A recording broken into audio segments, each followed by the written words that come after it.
အားလုံးပဲမင်္ဂလာပါဒေါက်တာလန်းကနေပြန်လဲကြိုဆိုလိုက်ပါတယ်ဒီနေ့မှာတော့ကျွန်တော်တို့မပြောတာကြာပြီဖြစ်တဲ့ Jujutsu Kaisen နဲ့ပတ်သက်တဲ့ဟာတွေကိုပြောသွားမှာပါဒီနေ့အဓိကပြောသွားမယ့်အကြောင်းကတော့ Jujutsu Kaisen ရဲ့ Power System တွေအကြောင်းဖြစ်ပါတယ်ဒီ Jujutsu Kaisen နဲ့မှာဆိုရင် Kinokas လို့ခေါ်တဲ့ Sukuna ရဲ့ကျိန်စာအသစ်လက်ချောင်းတွေတိုက်ခိုက်ဖို့နဲ့ခုခံမှုတွေ perfect ဖြစ်နေတဲ့ Gojo Satoru ရဲ့ Infinity လိုမျိုးအစွမ်းတွေရိုးရှင်းတယ်လို့ထင်ရပေမဲ့နားလည်ရခက်တဲ့ Domain Expansion လို ability တွေကို Jujutsu Kaisen anime ကြည့်မှုတဲ့သူတိုင်းသိကြမှာပါJujutsu Kaisen anime က21ရာစုရဲ့ popular ဖြစ်ဆုံး shonen anime တွေတစ်ခုဖြစ်ပြီးတော့လူတိုင်းကြိုက်နာမည်ကြီးတဲ့ anime manga series တစ်ခုဖြစ်ပါတယ်ဒီ Jujutsu Kaisen ကိုတော်တော်များများကြည့်ကြကြိုက်နေတတ်ကြပေမဲ့သူ့ရဲ့ power system အကြောင်းတော်တော်များများကိုအစားဆုံးနားလည်လားလို့မေးရင်တော့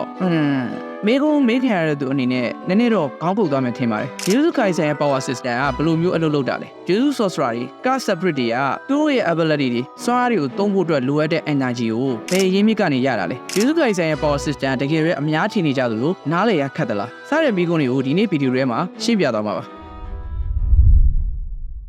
Jujutsu Kaisen မှာဆိုရင်သူ့ရဲ့ power system အခြေခံအုတ်မြစ်ကအခြား anime power system တွေနဲ့ရှင်းလိုက်ရင်နည်းနည်းလေးကွဲပြားခြားနားပါတယ်။ Naruto မှာဆိုရင် Chakra, Hunter မှာဆိုရင် Nen, Black Clover, Seven Deadly Sins နဲ့အခြား fantasy type တွေမှာဆိုရင် Magic Power စတဲ့ power system တွေက character တွေရဲ့ ability တော်တော်များများရဲ့အခြေခံအရင်းမြစ်ဖြစ်ပါတယ်။ဒါပေမဲ့ Jujutsu Kaisen ရဲ့ power system မှာဆိုရင်တော့နည်းနည်းလေး dark ဖြစ်တယ်လို့ပြောလို့ရပါတယ်။ Jujutsu Kaisen ရဲ့ power system ကလူသားတွေရဲ့ negative emotion လို့ခေါ်တဲ့မကောင်းတဲ့အပြစ်သဘောဆောင်တဲ့ခံစားချက်တွေဖြစ်တဲ့ရန်လိုစိတ်၊ကြောက်ရွံ့စိတ်၊ပူဆွေးတော့ကအမုန်းတရားနဲ့မနာလိုစိတ်စတဲ့ခံစားချက်တွေကနေအခြေခံပြီးတော့ဖြစ်ပေါ်လာတာပါလူသားရဲ့ကိုယ်စီမှာ negative emotion လို့ခေါ်တဲ့စိတ်ဝိညာဉ်စွမ်းရည်တွေရှိပြီးတော့သူတို့ရဲ့ဒီစွမ်းရည်တွေကနေထွက်လာတဲ့ negative energy ဒါမှမဟုတ် gas energy တွေက Jujutsu War ရဲ့အခြေခံ power supply တစ်ခုဖြစ်ပါတယ်ဒီလိုမကောင်းတဲ့ negative energy တွေကိုလူသားတွေက emotion ဆိုတဲ့စိတ်ခံစားချက်တွေကနေစွန့်ထုတ်မိတတ်ကြပြီးတော့ဒီ energy တွေကအချိန်ကြာလာတဲ့အမျှတဖြည်းဖြည်းနဲ့စုပေါ်အနေတိုင်းပုတ်တိုးဆွေးပြေးလာပြီးတော့ gas separate လို့ခေါ်တဲ့ကျိန်စာဝိညာဉ်ဒါမှမဟုတ်မကောင်းတဲ့ကျိန်စာအကောင်တွေအဖြစ်မွေးဖွားလာတာပါတနည်းအားဖြင့် Jujutsu Kaisen တွေကမကောင်းဆိုးဝါးတွေပြီးလိမ့်နေဆိုတာက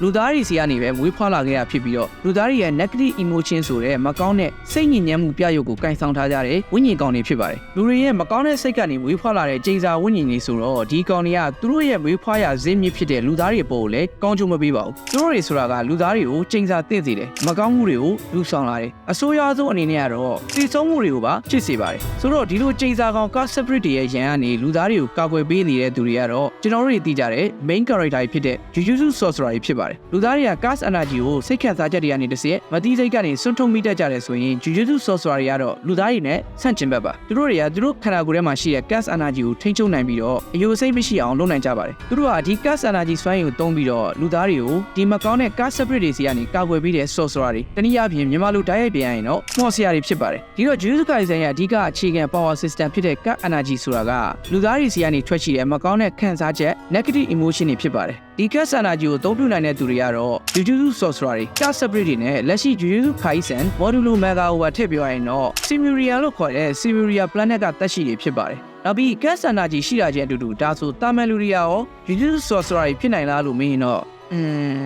့မဖြစ်နိုင်ပါဘူးလူတိုင်းမှာ negative emotion ဆိုတဲ့ gas energy ရှိပေမဲ့တာမန်ပမာဏလောက်နဲ့တော့လူသားတွေက Jujutsu Sorcerer ရဲ့ level ကိုမရောက်နိုင်ပါဘူး Jujutsu Sorcerer တယောက်ဖြစ်ဖို့အတွက်ပထမဆုံးလိုအပ်တဲ့ နံပါတ်1 basic rule ကတော့ gas တွေကိုမြင်နိုင်ခံစားနိုင်ရမှာပါဒါကို gas energy perception ဒါမှမဟုတ် detection လို့ခေါ်ပါတယ်အကယ်လို့လူတစ်ယောက်မှာတာမန်ထက်ပိုတဲ့ gas energy ရှိနေမယ်ဆိုရင်သူက gas separate တွေကိုမြင်လာနိုင်မယ် Jujutsu Sorcerer တယောက်ဖြစ်ကောင်းဖြစ်လာနိုင်မယ်ပေါ့ဒါပေမဲ့တေချာစဉ်းစားကြည့်လိုက်ရင် gas energy များတဲ့လူတစ်ယောက်ဆိုတာက negative emotion အများများတဲ့လူဖြစ်နေရမှာပါဆိုတော့လူသားတွေက negative emotion အများများနေတဲ့အချိန်မျိုးမှာသာဥပမာပြောမယ်ဆိုရင်တော့တီလူသေးသေးကြောင်းရွံ့စိတ်များနေတဲ့အချိန်မျိုးတို့မော်ဒီစိတ်ရန်လိုမှုတွေအများများနေတဲ့အချိန်မျိုးတို့မှသာဒီ gas separate တွေကိုမြင်နိုင်မှာပါဒါကိုလည်းကျွန်တော်တို့ Jujutsu Kaisen Season 1ရဲ့ Maito ကိုစတင်မိတ်ဆက်တဲ့ art မှာဆိုရင်ဂျွန်ပေကိုဥပမာကြည့်ရင်သိနိုင်ပါတယ်ဂျွန်ပေကအเจ้าမှာအုပ်စုဖွဲ့အနိုင်ကျင့်တဲ့သူတွေရဲ့နှိမ့်ဆက်တာကိုခံရပြီးတော့ကြောက်ရွံ့စိတ်ဒီနိုင်ကျင့်တဲ့သူတွေကိုတေးသေးလိုတဲ့မုန်းတီးစိတ်တွေပြင်းပြလာတာကြောင့်မလို့ Maito လို gas separate တကောင်ကိုမြင်တွေ့နိုင်ခဲ့တာပါ gas တွေကိုမြင်တွေ့နိုင်ခံစားနိုင်တယ်ဆိုတာက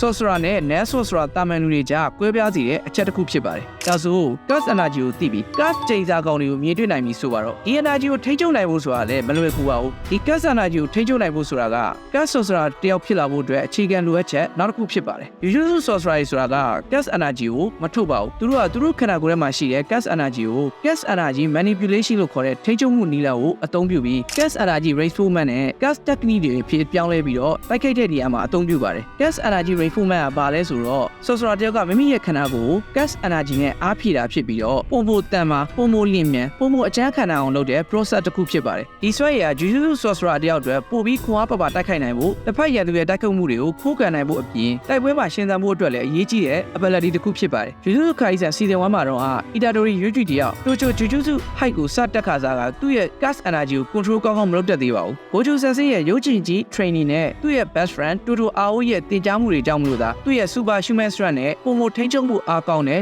gas energy control ကိုပေါင်းစပ်နိုင်လိုက်တဲ့အခါမှသာ special grade ဖြစ်တဲ့ Hanami နဲ့တော့ရှင်ပြီးတော့ချနိုင်ခဲ့တာကိုမြင်ရမှာပါ gas energy reformat ပြီးရင်တော့နောက်တစ်ဆင့်က gas technique တွေပဲဖြစ်ပါတယ် gas technique ဆိုတာကတော့ gas energy ကိုအသုံးပြုပြီးတိုက်ခိုက်တဲ့ power တွေကိုဆိုလိုတာပါ gas energy နဲ့ gas technique ကိုမြင်တောင်ပြောရရင်တော့ gas energy ကလျှက်စစ်တက်နဲ့တူပြီးတော့ gas technique ဆိုတာကတော့လျှက်စစ်အသုံးဆောင်ပစ္စည်းတွေနဲ့တူပါတယ် gas energy ကလျှက်စစ်တက်လို့ raw power ဖြစ်ပြီးတော့ gas technique ဆိုတာကတော့အဲ့ဒီ raw power ကိုအသုံးပြုပြီးပုံမထိရောက်ကောင်းမွန်တဲ့ ability တွေအဖြစ်မျိုးမျိုးသောပစ္စည်းတွေဖြစ်ပြောင်းလဲအသုံးချတာမျိုးဖြစ်ပါတယ် gas technique တွေက Jujutsu Kaisen power system ရဲ့ပုံမနှံနေတဲ့ system တစ်ခုဖြစ်ပြီးတော့ innate technique inherited technique non inherited technique နဲ့ non innate technique တွေဆိုပြီးတော့မျိုးမျိုးရှိကြပါတယ်ဒီကျေပြတဲ့ gas technique တွေအကြောင်းကိုတော့ခဏလေးနေဆက်ပြောပြပေးသွားပါမယ်အဲ့တော့ gas energy တွေကို gas energy reformat နဲ့ gas technique တွေအပြင်အခြားနောက်ထပ်ရောဘယ်နေရာတွေမှာသုံးလို့ရသေးလဲ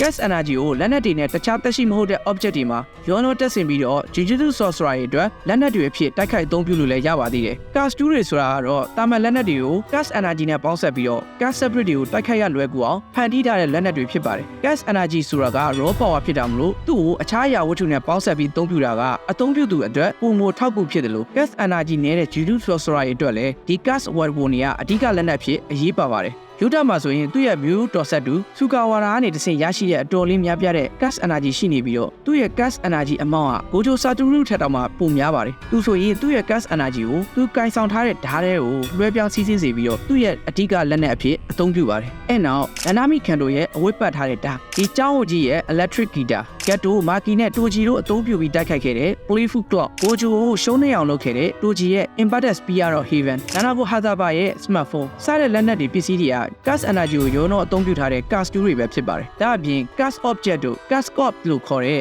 gas energy ကိုအသုံးပြုပြီးဖန်တီးလို့ရတဲ့အခြားသောချိန်သာသင့်ပစ္စည်းတွေတက်ရှိတွေကိုလည်းမြင်တွေ့နိုင်ပါသေးတယ်။ talisman လို့ခေါ်တဲ့ gas energy နဲ့ဖြည့်တင်းပြုလုပ်ထားတဲ့အဆောင်စာရွက်တွေကိုလည်း gas object တွေကိုချိတ်ပိတ်တဲ့နေရာမှာတို့ shikigami ကောင်တွေကိုစင့်ခေါ်ဖို့တို့ barrier နဲ့ curtain ဆိုတဲ့အတားအဆီးပိတ်ကားတွေကိုကာချပိတ်ဆို့တဲ့နေရာတွေမှာလည်းအသုံးပြုလို့ရှိပါတယ်။ဒီတော့ဆိုရင် gas energy တွေရဲ့အသုံးပြုလို့ရတဲ့နေရာတွေနဲ့ကျေပြန့်ပုံတွေကိုလည်းသိသွားလောက်မှာပါ။ gas energy ဆိုတာက Jujutsu World တည်ရှိနေရတဲ့အကြောင်းရင်းဖြစ်တယ်လို့ Jujutsu sorcerer ရဲ့အဓိကစွမ်းရည်အရင်းမြစ်လည်းဖြစ်ပါတယ်။ပြောရရင် Jujutsu sorcerer ရဲ့ negative energy ကိုသုံးပြီး negative energy ကနေဖြစ်ပေါ်လာတဲ့ချိန်သာသင့်ဝိညာဉ်ကောင်တွေကိုတိုက်ခိုက်နေရတာပါပဲ။အကယ်လို့လူတိုင်းသာကိုယ့်ရဲ့ negative energy ကိုထိန်းချုပ်နိုင်ပြီး gas energy ကိုအလေလွင့်မရှိထိန်းသိမ်းနိုင်ခဲ့ရင် gas energy ရေစိမ့်မှုတွေမရှိတော့ရင် gas separate တွေဆိုတာဝေးဖွားလာတော့မှာမဟုတ်ပါဘူး။ဒါဆိုရင်လူသားတွေလည်းဘေးကင်းလုံခြုံပြီး Jujutsu sorcerer ကိုလည်းလိုအပ်တော့မှာမဟုတ်ပါဘူး။ဒီကြောင့်နဲ့ပတ်သက်လို့ပြောရရင်အချိန်ပူကြာသွားနိုင်တာမလို့နောက်ထပ်ဗီဒီယိုတစ်ပုဒ်အတွက်ခြံထားလိုက်ပါမယ်။ဒါဆိုရင်ဆက်သွားကြည့်အောင်ပါ။နောက်ထပ်ပိုင်းကတော့ gas energy နဲ့ပတ်သက်တဲ့ထူးခြားဖြစ်စဉ်တွေပါ။ gas energy က sorcerer နဲ့ non sorcerer လူသားတွေမှာကိုယ်တည်ရှိကြတာဖြစ်ပြီးမဲ့တုံးနဲ့တုံးမူတည်ပြီးတိုးချင်းရဲ့နားလည်နိုင်စမ်းပေါ်မှာမူတည်ပြီးကွဲပြားကြပါတယ်။ gas energy မှာ special cases လို့ခေါ်တဲ့တာမန်ထက်ထူးခြားတဲ့ဖြစ်စဉ်တွေနဲ့ရရှိဖို့ခက်ခဲတဲ့စွမ်းရည်တွေလည်းရှိပါတယ်။ Yuta, Finger Bearers, Ishikori, Bekamaru စတဲ့ user တွေကသူတို့ရဲ့ gas energy ကို laser energy အဖြစ်နဲ့လည်းကိုယ့်ရဲ့ပြိုင်ဘက်ရန်သူထံပြစ်ခတ်နိုင်ကြပါတယ်။ဒါကိုတော့ gas energy output လို့ခေါ်ပြီး gas energy amount တော်တော်လေးရှိဖို့လိုအပ်တယ်လို့တာမန် Jujutsu sorcerer တွေလုပ်နိုင်တဲ့စွမ်းရည်တစ်ခုလည်းမဟုတ်ပါဘူး။နောက်ပြီး Toyo sorcerer တွေမလုပ်နိုင်တဲ့ Black Flag နဲ့ Reverse gas technique ဆိုတဲ့ဟာတွေလည်းရှိပါသေးတယ်။အဲ့နှစ်ခုတွေက Black Flag ဆိုတဲ့ဟာကိုအသုံးပြုဖူးသွားပြီဆိုရင်တော့ sorcerer တယောက်ရဲ့ gas energy ပေါ်နားလည်နိုင်စွမ်းကပိုလို့တော့မြင့်တက်လာပါသေးတယ်တဲ့။ဘာကြောင့်ဆိုရင်ဒီ Black Flag ဆိုတဲ့အကွက်ကဘယ် sorcerer မှစိတ်ကြိုက်သုံးလို့မရတဲ့အကွက်လည်းဖြစ်နေရကြောင်းမလို့ပါ။ Black Flag ဆိုတာကတော့ sorcerer တယောက်ကတစ်ဖက်ရန်သူကိုတိုက်ခိုက်လိုက်တဲ့အချိန် millisecond 0.00001 အတွင်းမှာ gas energy ကို trigger လုပ်လိုက်ရတာနေဖြစ်ပေါ်လာတဲ့ဖြစ်စဉ်တစ်ခုဖြစ်ပါတယ်။ physical impact တစ်ခုကို gas energy နဲ့ trigger လုပ်လိုက်တဲ့ဒီ second ပိုင်းလေးအတွင်းမှာ gas energy ကအနက်ရောင်ပြီးတော့ဖြစ်သွားပြီးတော့ impact ရဲ့မူလထိခိုက်နိုင်စွမ်းပါဝါကိုအစနှစ်ဆခွဲတိုးမြင့်ပေးပြတာပါ။ဒါကြောင့်ဒီ Black Flag ဆိုတာကိုသုံးဖို့ဆိုရင်အာယုံစူးစိုက်မှုများ စွာလိုအပ်ပြီးတော့ sorcerer စိတ်ရှိတိုင်းသုံးလို့ရတဲ့အစွမ်းတစ်ခုမဟုတ်ပါဘူး။ဘာလို့ဆိုရင်ဒီ blood flood ထုတ်သုံးနိုင်မှုဆိုတာကခုနကတော့ပြောခဲ့တဲ့ millisecond 0.00001 အတွင်းမှာ gas energy ကိုသုံးနိုင်မှရမှာမလို့ပါ။အပြီးဒီ blood flood ကိုသုံးနိုင်တဲ့သူတွေကလည်းသူ့ရဲ့တိုက်ခိုက်နိုင်စွမ်း ability potential ကိုရာခိုင်နှုန်း120ထိပြည့်တင်နိုင်ပါသေးတယ်။ Dynamic Candle ကဒီ blood flow ကိုတနည်းတည်းပါပဲ၄ချိန်ဆက်တိုက်အသုံးပြုနိုင်ခဲ့တာဖြစ်ပြီးတော့ Itadori Yuji ကတော့ blood flow ကိုစတင်သဘောပေါက်ပြီးတဲ့အခါမှာ Hanami နဲ့တိုက်ခိုက်ခဲ့တဲ့ဗက်မှာတရက်ထက်နဲ့9ချိန်ထိအသုံးပြုနိုင်ခဲ့ပါတယ်။ blood flow ပြီးတော့နောက်ထပ်တက်မြောက်နားလည်ဖို့ခက်ခဲတဲ့ gas energy ဒီလာတစ်ခုကတော့ရှေ့တော့ပြောခဲ့တဲ့ reverse gas technique ပဲဖြစ်ပါတယ်။ gas energy ဆိုတာက negative emotion တွေကနေရရှိတာဖြစ်တဲ့လျောက်ကုသမှုရှိလေးတွေကိုလုပ်ဖို့မဖြစ်နိုင်ပါဘူး။ဒီ reverse gas technique ဆိုတာကတော့ negative energy ကို negative energy နဲ့ရောဆက်ပြီး positive energy အဖြစ်ပြောင်းလဲကအသွေးသား tissue နဲ့အယိုးစတဲ့လူသားစိတ်ပိုင်းတွေကိုပြန်လည်ကုသဖို့သုံးတဲ့ technique ဖြစ်ပါတယ်။ဆိုတော့ဒါတွေက gas energy ကိုအသုံးပြုပုံနဲ့ gas energy ရဲ့နည်းနည်းတဲ့ဆွဲဆောင်ချက် ability တွေအကြောင်းကိုရှင်းပြခဲ့တာဖြစ်ပါတယ်။ဒီတော့ gas energy တွေအကြောင်းကိုပြီးပြီဆိုတော့ gas technique အဆက်ကိုပြန်သွားလိုက်အောင်ပါ။ gas technique တွေကိုတော့အမျိုးအစားခွဲရရင် innate technique, inherited technique, non-inherited technique, non-innate technique ဆိုပြီး၄မျိုးလေးစားခွဲခြားလို့ရပါတယ်။ပြီးတော့ဒီ technique တွေက Jujutsu sorcerer တုံးနဲ့တူးမှလည်းမတူညီကြပါဘူး။အချို့သော technique တွေက innate technique လို့ခေါ်တဲ့မွေးရပါစွမ်းရည်တွေဖြစ်ပြီးတော့ user တယောက်မှာမွေးကလေးကသူတို့မသိခင်ကလေးကပါဝင်လာခဲ့တာမျိုးပါ။ sorcerer တယောက်ကသူ့ရဲ့ innate technique ကိုရွေးချယ်လို့မရသလိုဒီစွမ်းရည်အသက်9နှစ်နဲ့6နှစ်ကြာမှစတင်ပေါ်ပေါက်ခြေရှားလာတတ်ပါတယ်။လူသား sorcerer တယောက်အနေနဲ့ဆိုရင် innate technique ကသူတို့ရဲ့ mindset အနေအထားနဲ့ personality အချင်းစရိုက်ပုံမူတည်ပြီးတော့ကွဲပြားလေးရှိကြပါတယ်။ဘာနဲ့ဆင်တူတယ်လဲဆိုရင် Jojo Berserk Avenger တွေက stand နေတဲ့အောင်ဆင်တူပါတယ်။ Gas Spirit တွေရဲ့ innate technique ကတော့သူတို့ရဲ့ချိန်စာတိုက်ကနေမူတည်ပြီးကွဲပြားကြပါတယ်။ Jogo ရဲ့ pyrokinetic, Gato ရဲ့ Gas Spirit manipulation,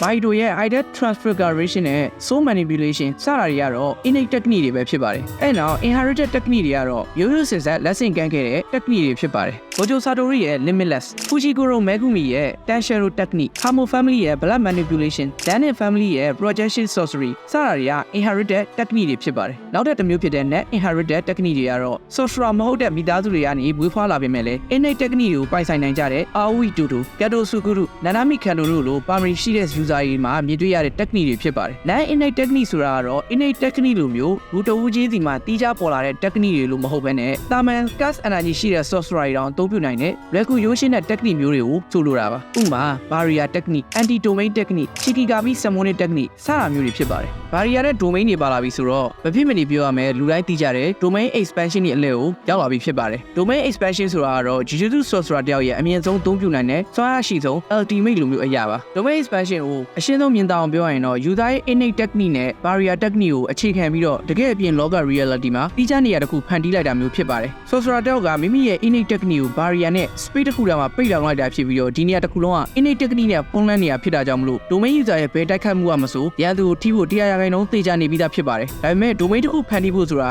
gas energy အများပြားလိုအပ်ပြီးတော့ဒီ domain ဖန်တီးမှုအပြီးမှာတော့ gas energy ရောပါသွားတာကြောင့်မလို့ user တွေကနောက်ထပ် domain တစ်ခုဖန်တီးဖို့နဲ့ gas technique တွေကိုတန်းသုံးနိုင်ဖို့တော့ချက်ချင်းမရကြပါဘူး။ဒါပေမဲ့ Hakari Gojo နဲ့ Sukuna တို့ကတော့ချွင်းချက်ပေါ့ domain တွေမှာ lethal domain, non lethal domain, incomplete domain စသဖြင့်အစားအစာရှိပြီးတော့ domain တွေကိုစောစောကပြောခဲ့တဲ့ barrier technique တွေရဲ့မှာ simple domain, anti domain technique တွေလည်းကောက်တာလို့ရပါတယ်။နောက်ပြီး domain expansion ကိုရှင်းပြပြီးတစ်ချိန်တည်းမှာပြိုင်တူသုံးပြီးတဲ့အခါမျိုးမှာဆိုရင်တော့ပိုပြီးတည်သက်ပြီးတည့်ရက်စွာဖန်တီးထားနိုင်တဲ့ domain ကနိုင်ရရှိတာမျိုးလည်းဖြစ်ပါတယ်။ gas energy, gas technique နဲ့ domain extension တွေအကြောင်းပြောပြီးမှတော့ပြောဖို့ကြံနေတာဆိုလို့ Vital Vow လို့ခေါ်တဲ့ဂရိကဝတ်ဆိုတဲ့ဟာနဲ့ heavenly restriction လို့ပဲဖြစ်ပါတယ်။ Vital Vow ဆိုတာတော့ sorcerer တွေကမိမိကိုမိမိနဲ့ဖြစ်စေတခြားသူနဲ့ဖြစ်စေပြုလုပ်လိုက်တဲ့ဂရိကဝတ်သဘောတူညီမှုဖြစ်ပြီးတော့ဒီသဘောတူညီမှုစည်းမျဉ်းတွေကိုလိုက်နိုင်ရင်တစ်ဖက်မှာအကျိုးခံစားခွင့်တွေရရှိနိုင်ပြီးတော့မလိုက်နိုင်မိရင်လည်းမလိုလားအပ်တဲ့အကျိုးဆက်တွေဖြစ်ပေါ်စေနိုင်တဲ့အရာမျိုးဖြစ်ပါတယ်။ဥပမာ Nanami Kando မှာဆိုရင်သူ့ကိုယ်သူချမှတ်ထားတဲ့ overtime ဆိုတဲ့ Vital Vow ရှိပြီးတော့ Nanami ကသူ sorcerer အဖြစ်တာဝန်ထမ်းဆောင်နေတဲ့အချိန်တွင်းမှာဆိုရင်သူ့ရဲ့ gas energy ကို80%ကနေ90%အထိပဲ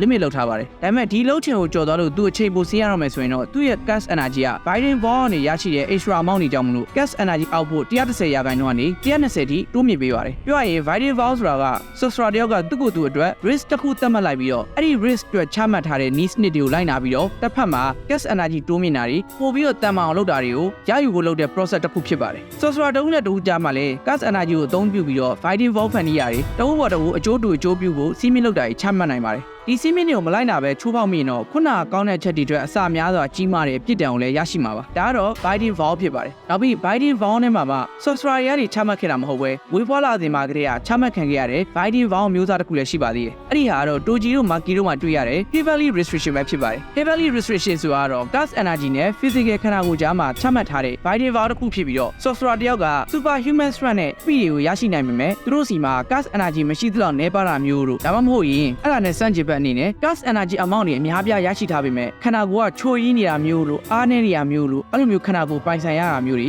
စတဲ့ Biden Vow မျိုးတွေပဲဖြစ်ပါတယ်ဒါကတော့ Heavily Restriction ဖြစ်ပါတယ်ကဲဒါဆိုရင်တော့ဒီနေ့ဗီဒီယိုမှာ Jujutsu Kaisen ရဲ့ Power System တွေဖြစ်တဲ့ Gas Energy, Gas Technique, Domain တွေနဲ့တခြားသော Power System တွေရဲ့ကွဲပြားပုံဤစနစ်တွေကိုရှင်းပြပေးပြီးဖြစ်ပါတယ်အစိုးရကြည့်ရှုခဲ့ရဆိုရင်တော့သင်တွေကိုယူပါတယ်တရားအခုဆိုရင် Jujutsu Kaisen Power System ခြေစလောက်မရှုပ်ထွေးဘူးဆိုတော့သိတော့ပါပြီဒါမှမဟုတ်ရှုပ်ထွေးနေလုံးပဲလားဒီနေ့ဗီဒီယိုမှာတော့ဒီလောက်ပါပဲနောက်တဲ့ဗီဒီယိုတစ်ပုဒ်မှာပြန်တွေ့ပါမယ်